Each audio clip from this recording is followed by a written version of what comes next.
South of the Border, West of the Sun by Haruki Murakami. Chapter 14.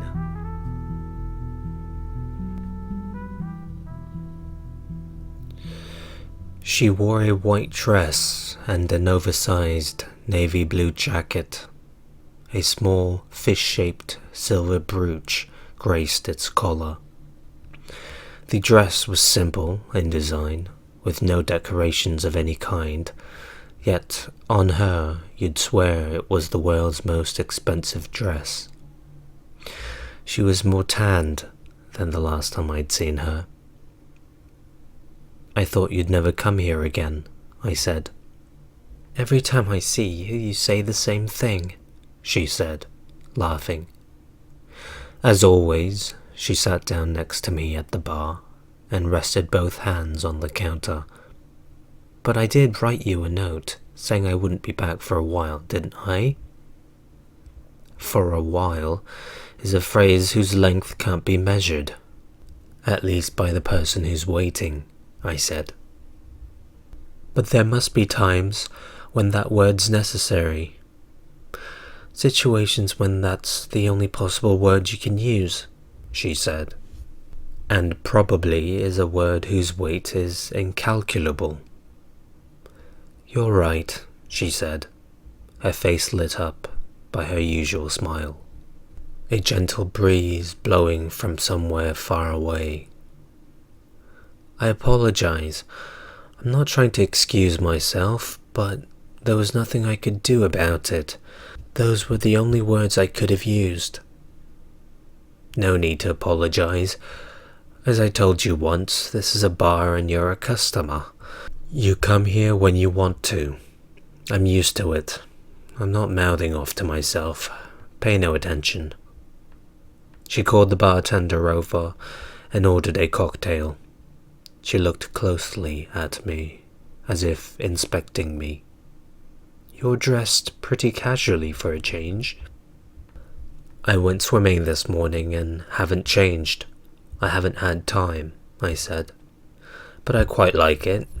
I feel this is the real me again." "You look younger.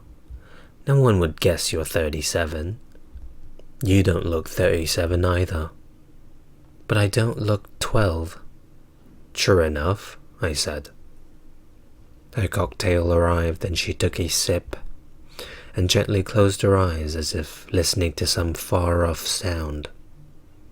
With her eyes closed, I could once more make out the small line just above her eyelids. "Hajime," she said, "I've been thinking about your bar's cocktails. I really wanted to have one. No matter where you go, you can never find drinks like the ones here." "Did you go somewhere far away?" "Why do you say that?" she asked.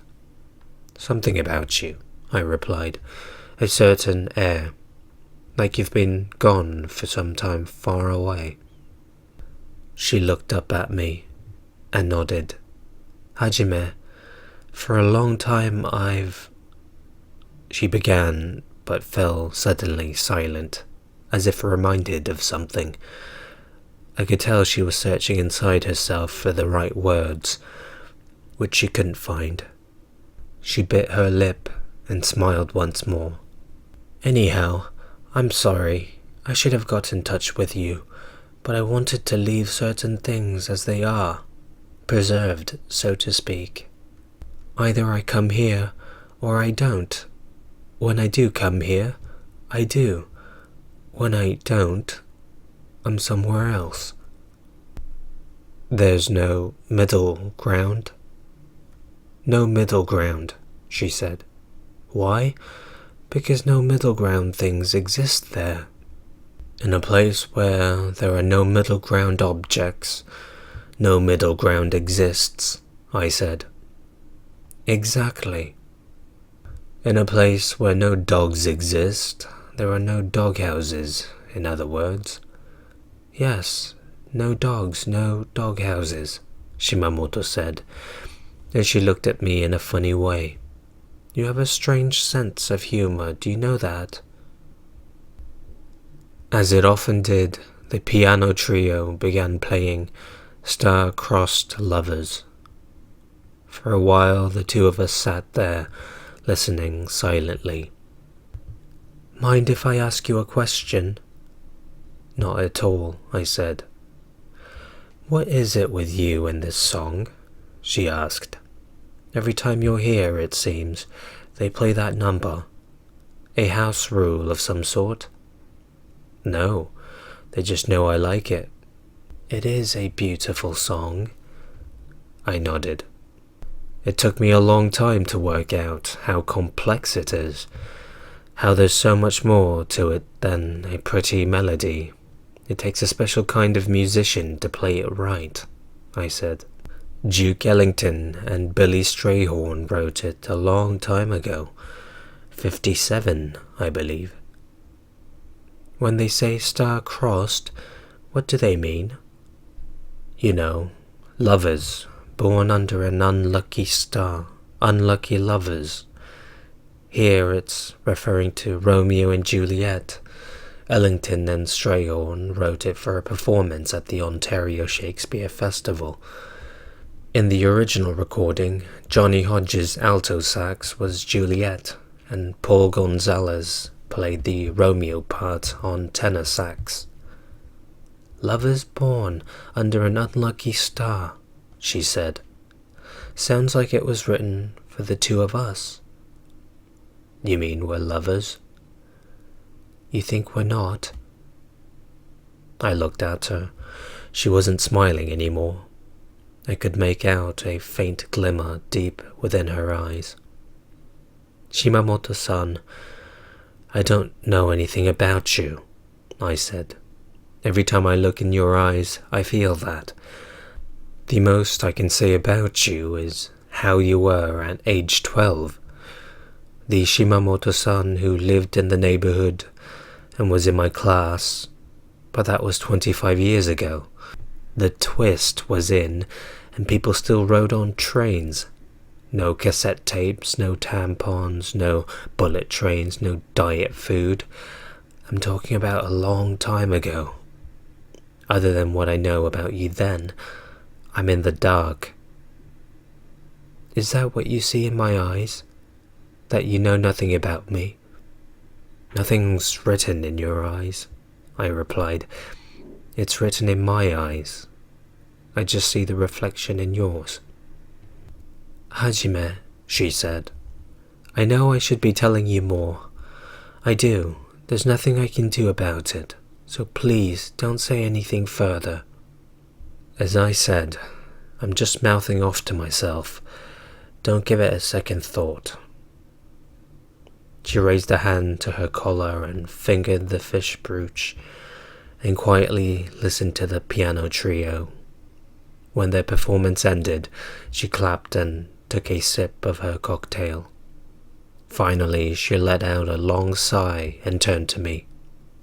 6 months is a long time, she said, but most likely, probably, I'll be able to come here for a while. "The old magic words," I said. "Magic words?" "Probably, and for a while." She smiled and looked at me. She took a cigarette out of her small bag and lit it with a lighter. "Sometimes when I look at you, I feel like I'm gazing at a distant star," I said. "It's dazzling, but the light is from tens of thousands of years ago. Maybe the star doesn't even exist anymore. Yet sometimes that light seems more real to me than anything." Shimamoto said nothing. "You're here," I said. "At least you look as if you're here. But maybe you aren't. Maybe it's just your shadow. The real you may be somewhere else. Or maybe you're already disappeared. A long, long time ago. I reach out my hand to see, but you've hidden yourself behind a cloud of probablys. Do you think we can go on like this forever?" "Possibly, for the time being," she answered. "I see I'm not the only one with a strange sense of humor," I said. and smiled. She smiled too. The rain has stopped. Without a sound, there's a break in the clouds, and the very first rays of sunlight shine through. That kind of smile. Small, warm lines at the corner of her eyes, holding out the promise of something wonderful. "Hajime," she said, "I brought you a present." She passed me a beautifully wrapped package with a red bow. "Looks like a record," I said, gauging its size and shape. "It's a Nat King Cole record, the one we used to listen to together. Remember? I'm giving it to you." "Thanks, but don't you want it? It's a keepsake from your father." "I have more. This one's for you." I gazed at the record, rapt and berry-boned. Before long, all the sounds around me, the clamour of the people at the bar, the piano trio's music, all faded into the distance, as if the tide had gone out. Only she and I remained. Everything else was an illusion. Papier-mâché props on a stage. What existed, what was real, was the two of us. "Shimamoto-san," I said, "why don't we go together somewhere and listen to this together?" "That would be wonderful," she said. "I have a small cottage in Hakone. It's empty now, and there's a stereo there. At this time of night, we could drive there in an hour and a half." She looked at her watch, and then at me. "You want to go there now?" "Yes," I said. She narrowed her eyes.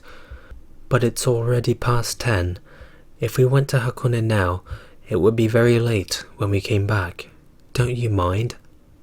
"No. Do you?" Once more she looked at her watch and closed her eyes for a good 10 seconds.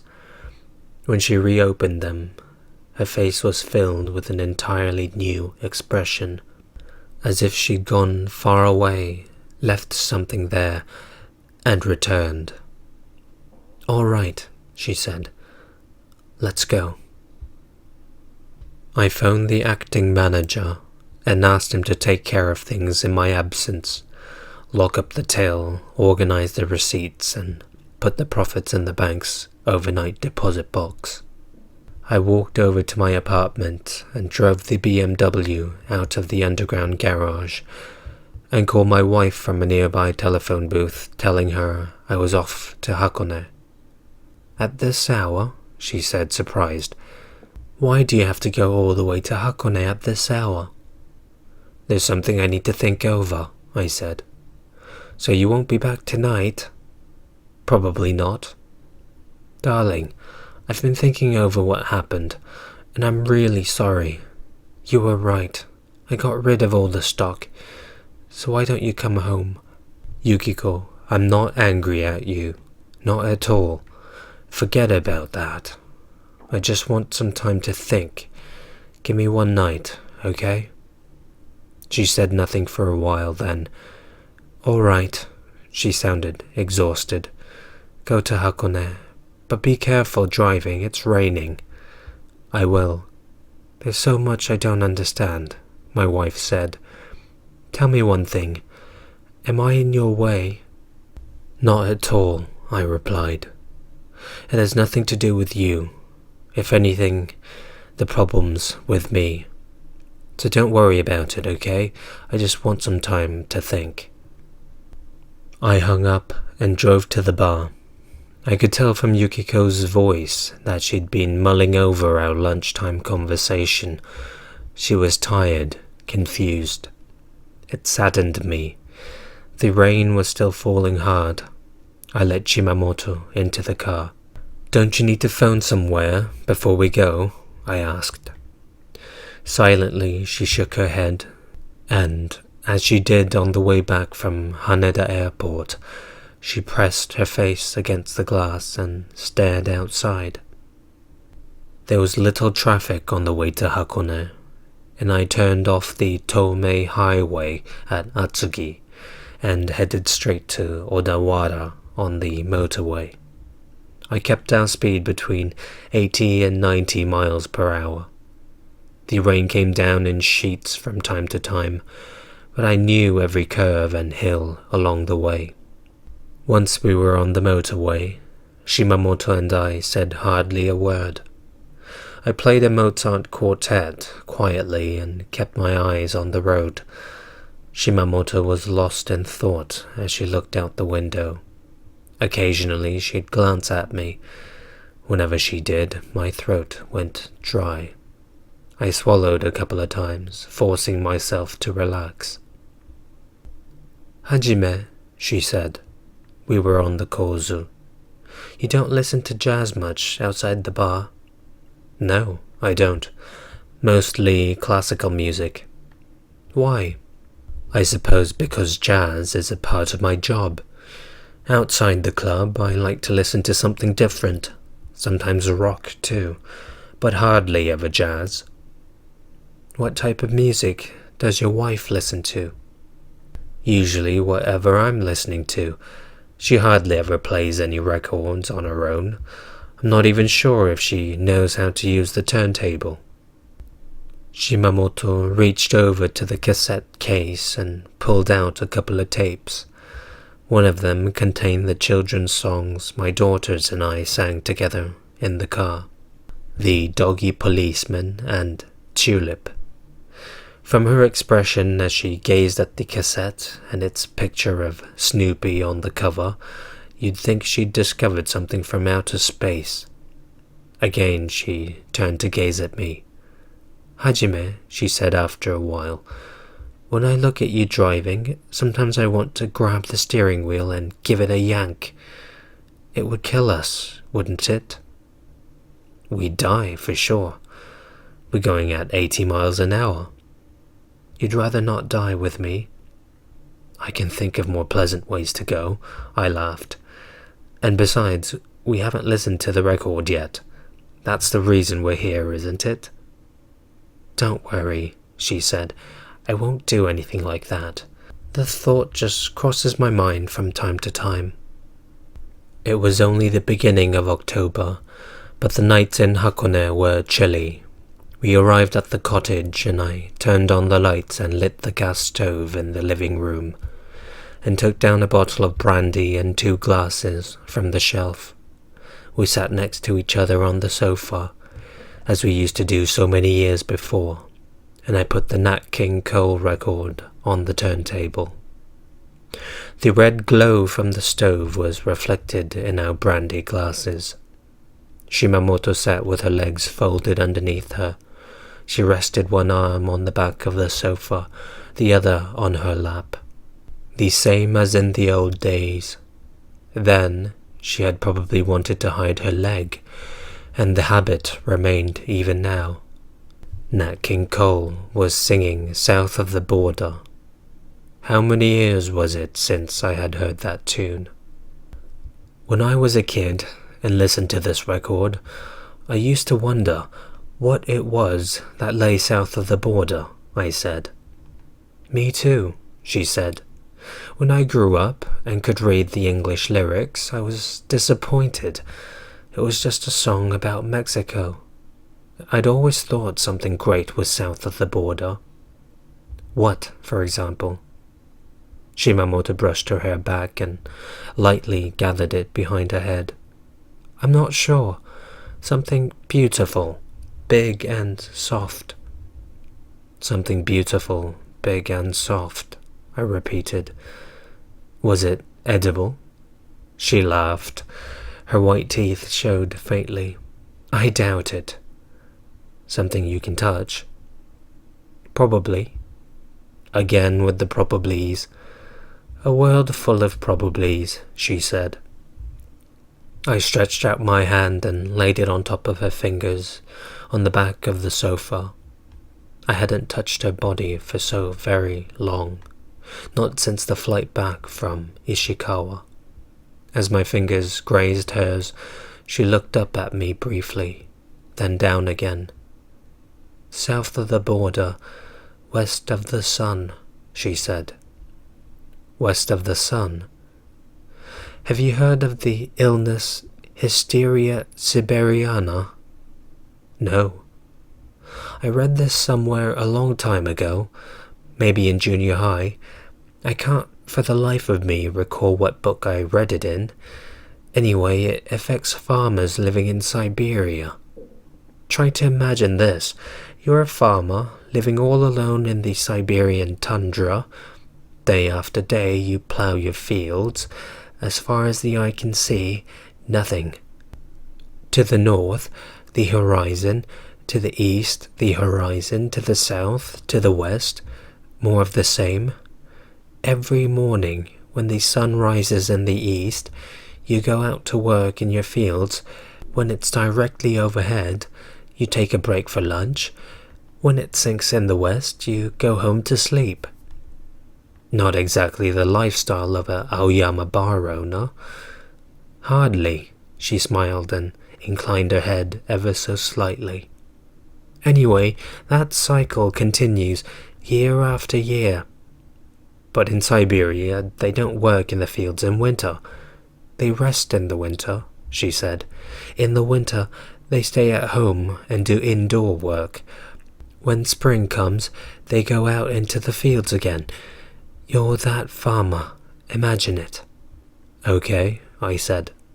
And then, one day, something inside you dies. What do you mean? She shook her head. I don't know. Something. Day after day you watch the sun rise in the east, pass across the sky, then sink in the west, and something breaks inside you and dies. You throw your plough aside, and your head completely empty of thought, you begin walking towards the west, heading toward a land that lies west of the sun. Like someone possessed, you walk on, day after day, not eating or drinking, until you collapse on the ground and die. That's Hysteria Siberiana. I tried to conjure up the picture of a Siberian farmer lying dead on the ground. But what is there west of the sun? I asked. She shook her head again. I don't know. Maybe nothing. Maybe something. At any rate, it's different from south of the border. When Nat King Cole began singing Pretend, Shimamoto, as she had done so very long before, sang along in a small voice. Pretend you're happy when you're blue. It isn't very hard to do. Shimamoto-san, I said, after you left, I thought about you for a long time, every day for 6 months, from morning to night. I tried to stop, but I couldn't, and I came to this conclusion. I can't make it without you. I don't ever want to lose you again. I don't want to hear the words, for a while, anymore, or probably. You'll say we can't see each other for a while, and then you'll disappear, and no one can say when you'll be back. You might never be back, and I might spend the rest of my life never seeing you again, and I couldn't stand that. Life would be meaningless. Shimamoto looked at me without speaking, still smiling. A quiet smile that nothing could ever touch, revealing nothing to me of what lay beyond. Confronted with that smile, I felt as if my own emotions were about to be lost to me. For an instant, I lost my bearings, my sense of who and where I was. After a while, though, words returned. I love you, I told her. Nothing can change it. Special feelings like that should never, ever be taken away. I've lost you many times, but I should never have let you go. These last months have taught me that. I love you, and I don't want you ever to leave me. When I finished, she closed her eyes. The fire from the stove burned, and Nat King Cole kept on singing his old songs. I should say something more, I thought, but I could think of nothing. "Hajime," she began. "This is very important, so listen carefully. As I told you before, there is no middle ground with me. You take either all of me or nothing. That's the way it works. If you don't mind continuing the way we are now, I don't see why we can't do that. I don't know how long we'd be able to, but I'll do everything in my power to see that it happens. When I'm able to come and see you, I will. But when I can't, I can't. I can't just come whenever I feel like it. You may not be satisfied with that arrangement, but if you don't want me to go away again, you have to take all of me. Everything. All the baggage I carry, everything that clings to me. And I will take all of you. Do you understand that? Do you understand what that means?" "Yes," I said. "And you still want to be with me?" "I've already decided, Shimamoto-san," I said. "I thought about it when you had gone, and I made my decision." "But, Hajime, you have a wife and 2 children, and you love them. You want to do what's right for them." "Of course I love them, very much, and I want to take care of them, but something's missing. I have a family, a job, and no complaint about either. You could say I'm happy. Yet, I've known ever since I met you again that something is missing. The important question is, what is missing? Something's lacking in me and my life. And that part of me is always hungry, always thirsting. Neither my wife nor my children can fill that gap. In the whole world, there is only one person who can do that. You. Only now, when that thirst is satisfied, do I realize how empty I was, and how I've been hungering, thirsting for so many years. I can't go back to that kind of world." Shimamoto wrapped both her arms around me and rested her head on my shoulder. I could feel the softness of her body. It pushed against me warmly, insistently. "I love you too, Hajime. You're the only person I've ever loved. I don't think you realize how much I love you. I've loved you ever since I was 12. Whenever anyone else held me, I thought of you, and that's the reason why I didn't want to see you again. If I saw you once, I knew I couldn't stand it anymore, but I couldn't keep myself away. At first, I thought I'd just make sure it was really you, then go home. But once I saw you, I had to talk to you." She kept her head on my shoulder. "Ever since I was 12, I've wanted you to hold me. You never knew that, did you?" "No, I didn't," I admitted. "Since I was 12, I've wanted to hold you, naked. You had no idea, I suppose." I held her close and kissed her. She closed her eyes, not moving. Our tongues wound round each other, and I could feel her heartbeat just below her breasts. A passionate, warm heartbeat. I closed my eyes and thought of the red blood coursing through her veins. I stroked her soft hair and drank in its fragrance. Her hands wandered over my back. The record finished and the arm moved back to its base. Once again, we were wrapped only in the sound of the rain. After a while, she opened her eyes. "Hajime," she whispered, "are you sure this is all right? Are you sure you want to throw away everything for my sake?" I nodded. "Yes, I've already made up my mind." "But if you'd never met me, you could have had a peaceful life, with no doubts or dissatisfactions. Don't you think so?" "Maybe, but I did meet you, and we can't undo that, I said. Just as you told me once, there are certain things you can't undo. You can only go forward. Shimamoto-san, I don't care where we end up. I just know I want to go there with you and begin again. Hajime, she said, would you take off your clothes and let me see your body? You just want me to take off my clothes? Yes, first you take all your clothes off and I want to look at your body. You don't want to? I don't mind, if you want me to, I said. I undressed in front of the stove.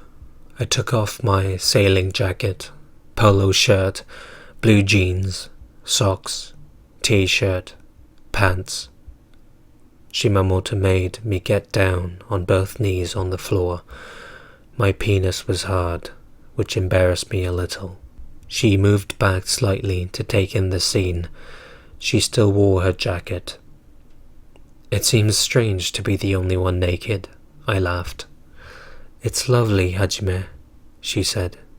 She came close to me, gently cradled my penis in her hand and kissed me on the lips. She put her hands on my chest and for the longest time licked my nipples and stroked my pubic hair. She put her ear to my navel and took my balls in her mouth. She kissed me all over, even the soles of my feet. It was as if she were treasuring time itself, stroking time, caressing it, licking it. Are you going to undress? I asked. Later on, she replied. I want to enjoy looking at your body first, touching and licking it as much as I want to. If I got undressed now, you'd want to touch me, wouldn't you? Even if I told you not to, you wouldn't be able to restrain yourself. You're right about that. I don't want to do it that way. It took us long enough to get here, and I want to take it nice and slowly. I want to look at you, touch you with my hands, lick you with my tongue. I want to try everything, slowly. If I don't, I can't go on to the next stage. Hajime, if what I do seems a little odd, don't worry about it, all right? I have to. Don't say anything, just let me do it. I don't mind. Do whatever you like, but I do feel a bit weird being stared at like this. But you are mine, right? Yes. So there's nothing to be embarrassed about, is there? I suppose you're right, I said. I'll have to get used to it. Just be patient a little longer. This has been my dream for such a very long time. Looking at my body has been your dream, touching me all over with your clothes still on. Yes, she answered. I've been imagining your body for ages, what your penis looked like, how hard it would get, how big. Why did you think of that? Why? She said, incredulously. I told you, I love you. What's wrong with thinking about the body of the man you love? Haven't you thought about my body? I have, I said. I bet you've thought about my body while you're masturbating. Yes, in junior high and high school, I said, then corrected myself. Well, actually, not too long ago. It's the same with me. I've thought about your body. Women do too, you know, she said.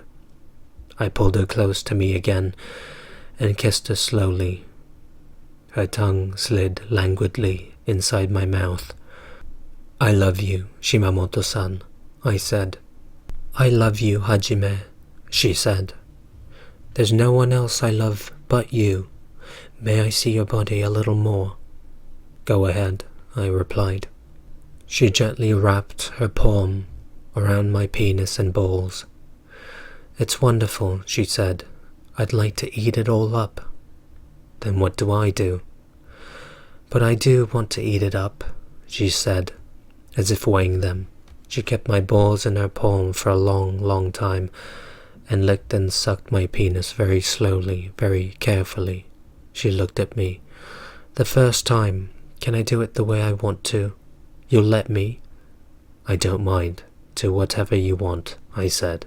Except for eating me up, of course. I'm a little embarrassed, so don't say anything, all right? I won't, I promised. As I knelt on the floor, she put her left hand around my waist. She kept her dress on, but with her other hand peeled off her stockings and knickers.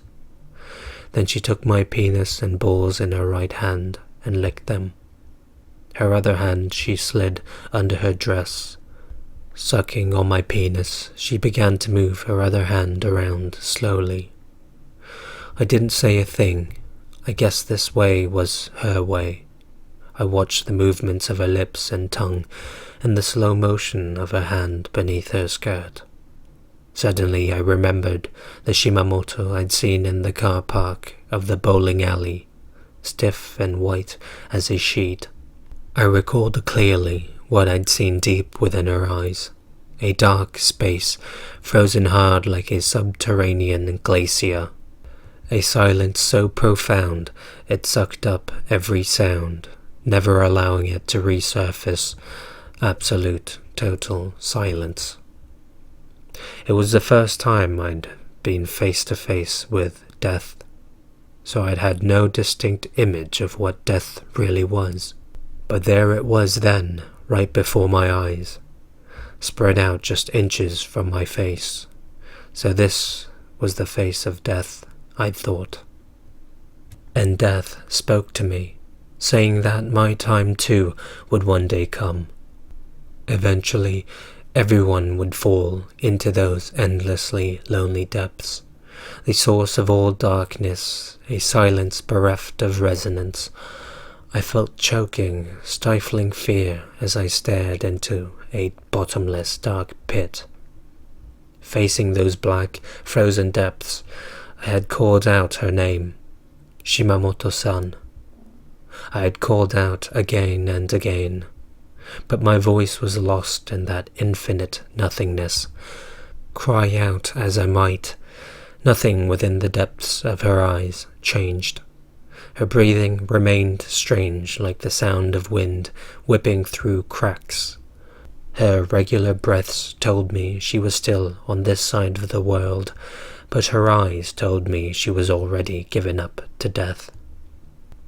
As I looked deep into her eyes and called out her name, my own body was dragged down into those depths, as if a vacuum had sucked out all the air around me. That other world was steadily pulling me closer. Even now I could feel its power. It wanted me. I closed my eyes tight and drove those memories from my mind. I reached out and stroked her hair. I touched her ears, rested my hand on her forehead. Her body was warm and soft. She sucked on my penis as if trying to suck out life itself. Her hand, communicating in some secret sign language, continued to move between her legs under her skirt. A short time later, I came in her mouth. Her hand under her skirt ceased moving and she closed her eyes.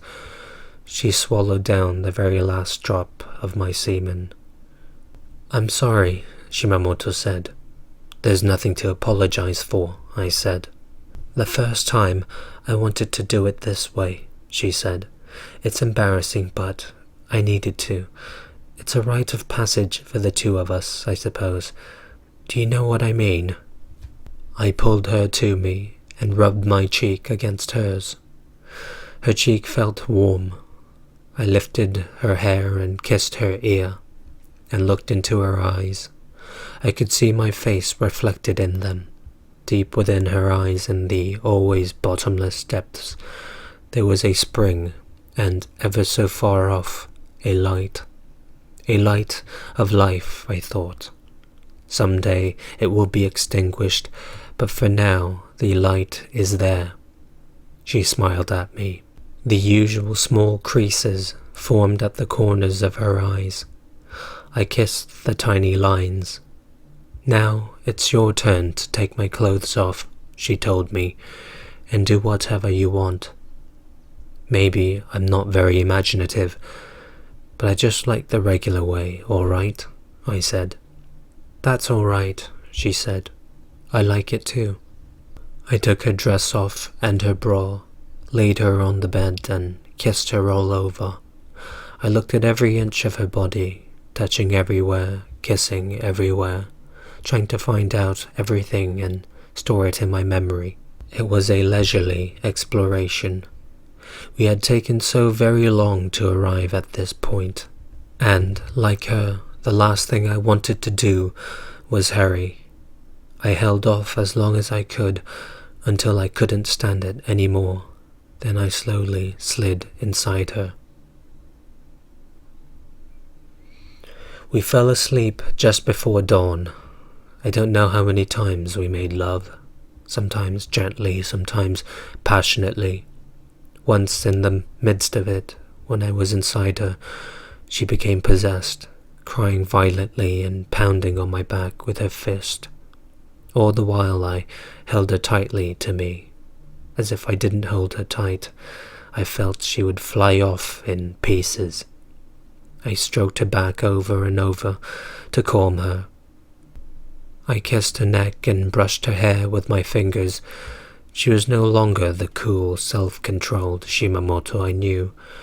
The frozen hardness within her was, bit by bit, melting, floating to the surface. I could feel its breath, far-off signs of its presence. I held her close and let her trembling seep inside me. Little by little, this was how she would become mine. I want to know everything there is to know about you, I said to her.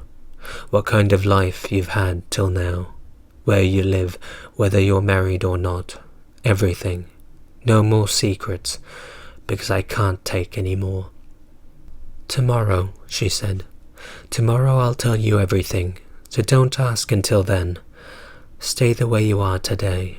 If I did tell you now, you'd never be able to go back to the way you were. I'm not going back anyway, and who knows, tomorrow might never come. If it doesn't, I'll end up never knowing. I wish tomorrow would never come, she said. Then you'd never know. I was about to speak, but she hushed me up with a kiss. I wish a bored vulture would gobble up tomorrow, she said. Would it make sense for a bored vulture to do that? That makes sense. Bold vultures eat up art, and tomorrows as well. And ordinary vultures eat the bodies of nameless people, I said. Very different from bold vultures. Bold vultures eat up art and tomorrows, then. Right. A nice combination. And for dessert they take a bite out of books in print. Shimamoto laughed. Anyhow, until tomorrow, she said. And tomorrow came. When I woke up, I was alone. The rain had stopped and bright, transparent morning light shone in through the bedroom window. The clock showed it was after 9. Shimamoto wasn't in bed, though a small depression in the pillow beside me hinted at where she had been. She was nowhere to be seen. I got out of bed and went to the living room to look for her. I looked in the kitchen, the children's room, and the bathroom. Nothing. Her clothes were gone. Her shoes as well. I took a deep breath, trying to pull myself back to reality. But that reality was like nothing I'd ever seen before. A reality that didn't seem to fit. I dressed and went outside. The BMW was parked where I had left it the night before. Maybe she'd woken early and gone out for a walk. I searched for her all around the house, then got in the car and drove as far as the nearest town, but no Shimamoto. I went back to the cottage, but she was not there. Thinking she might have left a note, I scoured the house, but there was nothing. not a trace that she had ever been there. Without her, the house was empty and stifling. The air was filled with a gritty layer of dust, which stuck in my throat with each breath. I remembered the record, the old Nat King Cole record she gave me. But search as I might, it was nowhere to be found. She must have taken it with her. Once again, Shimamoto had disappeared from my life. This time, though, leaving nothing to pin my hopes on. No more probablys. No more for a whiles. End of chapter 14.